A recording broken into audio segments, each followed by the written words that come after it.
Welcome to Facts TV News, where everything is true. Bearer shot and injured in Santa Cruz robbery. A bearer has been hospitalized after he was shot during an armed robbery in Santa Cruz, St. Elizabeth on Friday morning. Dwight Daly, head of the St. Elizabeth Police, told reporters that the bearer, who is contracted to a financial institution, was targeted while walking to a bank in the town. He said about 10:40 a.m., the bearer was held up by a gunman and a tussle ensued. The bearer ran but was shot. Daly said the gunman escaped with an undetermined sum of cash. Investigators are still probing the incident. The police chief reiterated the need for businesses to use security measures when moving large sums of cash. He added that the police have been maintaining their presence in Santa Cruz. "We had a strong deployment of police in the town, but it is just that the police were not at that location," he explained. Statistics from the Jamaica Constabulary Force showed that up to June 26, St. Elizabeth recorded 34 robberies when compared to 12 for the corresponding period last year. Artiste possibly killed for preventing gunmen from using premises, sources say. A man said to be an associate of iconic reggae act Caesar Kalanji may have been killed because he was trying to prevent gunmen from using Judgment Yard in Augustown as a thoroughfare. Police sources say the man, since identified as Horace Clark, 56, an entertainer from Augustown, was reportedly attempting to stop rival factions from using the premises as a route to go and attack each other. Clark, who reportedly goes by the stage name Culture, was found by police 2 Sundays ago in Judgment Yard, which is one of Caesar's residence. The St. Andrews Central Police reported that they were called to the Judgment Yard where the man's body was seen. It was later removed from the area and taken to the morgue. The police said at least 11 spent casings were found at the scene of the shooting. No suspect has been identified in connection with the killing. Cops bracing for reprisal as slain man's family mourns. The Clarendon police say they are bracing for a possible reprisal after Wednesday's gun attack in Sandy Bay, where 3 people were shot, 1 fatally.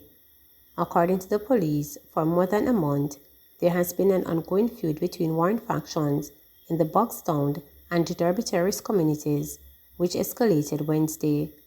The shooting claimed the life of 26-year-old Dwayne Miller, who is also known as Whisker. A 19-year-old and a 31-year-old remain in hospital for injuries during the gun attack. The incident took place about 10:50 p.m. According to investigators, all 3 were anti-Derby terrorists in the vicinity of a shop when they saw 2 men, both clad in hooded jackets, walking towards the group.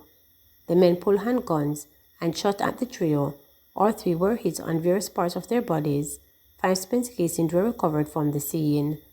On Thursday, one of Miller's relatives spoke of the struggles he has had with mental illness since leaving high school. It is what kept him on the streets. At one point, him did go bad and would bring him go doctor and him get medication. Next time, him take sick and would just stay one place. Sun come burn him, rain come with him. Him just stay here one place until him stop talking, the relative said. The family member recalled the horrid moment she received the devastating news that Miller was killed. "I was inside my house and I got a call from a family friend saying, 'Whisker dead.' Me bawl out and fling away the phone and say, 'What you tell me that for?' And me start cry. My daughter went on the scene and called back and say, 'Yes, a Whisker and him dead,' the relative recalled. He could often be seen at the location where he was killed, the relative added. We give him dinner down here and him walk up and down there so and go eat it. They love him up there. Him always said him treat him good in the street. It's hard for the family. We never expect said Dwayne I go dead worse by a gunshot, never in a million years. We know of him with his sickle cell and him don't really stay one place, but I just him that and him not stay home," said the grieving family member. St. James taxi driver charged with rape. The St. James police have charged 36-year-old Dwayne Cunningham, a taxi operator of Adelphi in the parish, with rape, stemming from an incident that occurred on Barnett Street on Friday, June 24. Police reports are that the woman boarded the taxi and the driver advised her that he was waiting on someone else who would leave work at 8 p.m. The woman agreed to wait. Cunningham allegedly drove to a dark area at a gas station and raped her. A report was made to the police and the woman was medically examined. On Sunday, June 26, Cunningham reported to the police station and was identified by the woman. He was arrested and charged. His court date is being finalized. Portland abducted suspect Davian Bryan remanded. Davian Bryan, the man suspected of abducting 2 girls in Ban St. Thomas last October, was remanded when he appeared in the Portland Parish Court on Friday. Bryan is facing charges of rape, grievous sexual assault, forcible abduction, and wounding with intent. Attorney at-law Cedar Black is representing him in the wounding case, while Jacobs Law Firm is representing him in all the other matters. Bryan is to return to court later this month. The accused rapist was captured in March following a joint search by police and residents in the district of Durham, Portland, after eluding the cops for several months. He was charged with rape, forcible abduction, and grievous sexual assault in April. Police in Postal charged with murder, wounding with intent. A man who was among a group posing as police officers has been charged with the murder of a woman they allegedly killed in her home in Spanish Town, St. Catherine, on Monday, May 2nd. The deceased has been identified as 30-year-old Charlotte White. Charged with her murder is 24-year-old Roy Samuels, otherwise called Bigger, a laborer of Old Harbor Road in the community. Samuels is also charged with wounding with intent in relation to the incident. Reports are that about 1 a.m., Samuels, along with other men posing as police officers, went to the home of the now deceased and ordered her to open the door. It is alleged that White opened the door and was greeted with gunshots. She died on the spot. The men then reportedly entered the house and shot another occupant before escaping in the area. The police said Bigger was picked up by the police during a targeted operation in the parish on Sunday, June 19, and was subsequently charged. His court date is being finalized. Accused murderer denies being assaulted by police while in custody.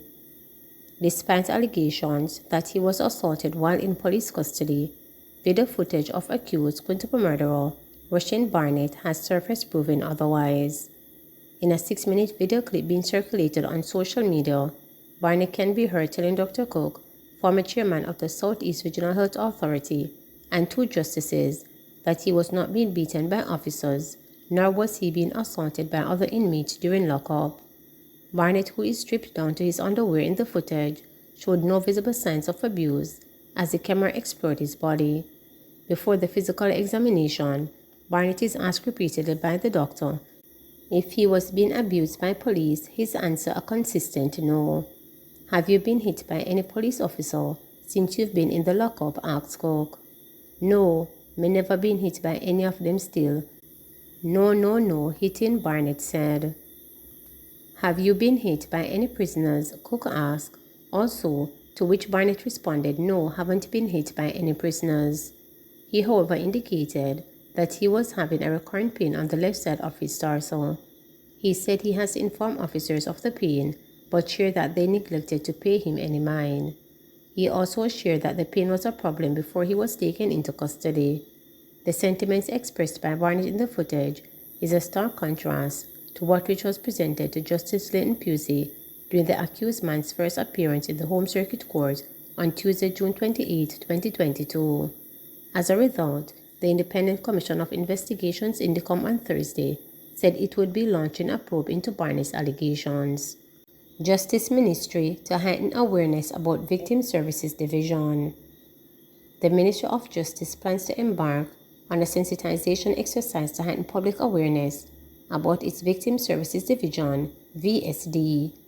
The VSD, which was established in 1998, is mandated to coordinate emotional and technical support for victims of crime.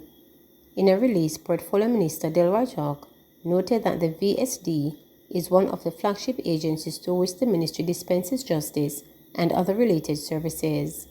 These include counseling and emotional support, crisis intervention, court preparation, and technical support such as crime and violence prevention services. He was speaking at a digital All-Island Justices of the Peace Sensitization Forum on Thursday, June 30, under the theme Crime and Violence, victim services in communities and youth. Chuck emphasized the VSD's importance, noting that far too many victims are not only bitter, but what reverberates in their mind is how they can get even with the offender. Unfortunately, the VSD is not well known. For example, how many justices of the peace knows that it is in the parish we have a victim service center with a counselor and other personnel available to counsel and mentor victims of abuses, of crime and of violence, the minister questioned. Consequently, Chuck pointed out that the ministry will be looking to promote the division and encourage JPs to assist in referring victims to the VSD for support interventions. We urge you that where you know of families hurting because a loved one has been abused or has suffered from criminal violence, that you refer them. The victims not only the ones who die or get injured, families of the victims are themselves victims and need counseling and support, he added. The minister urged JPs, like all other well-thinking Jamaicans, have a duty to really fight for a better Jamaica, adding that where you know of victims, we need to really urge them not to retaliate. Victims of crime feel a sense of loss of self-worth, and they oftentimes feel that the best way to respond is to retaliate. Far too many of the crimes occurring in Jamaica result from retaliation, and the Victim Services Division is determined to assist these victims to avoid retaliation, he emphasized. The minister expressed the hope that consequent on the VSD's interventions, we could even refer these victims to restorative justice to hopefully restore their relationship with offenders. Meanwhile, Chuck invites JP to consider offering themselves to service as counselors. Sometimes victims simply want someone to talk to, and most of you justices of the peace, with your vast experience, patience, tolerance, and sense of comfort and peace, can give counseling support to many victims, he said. Please remember to subscribe, like, share, and click the notification bell for daily updates.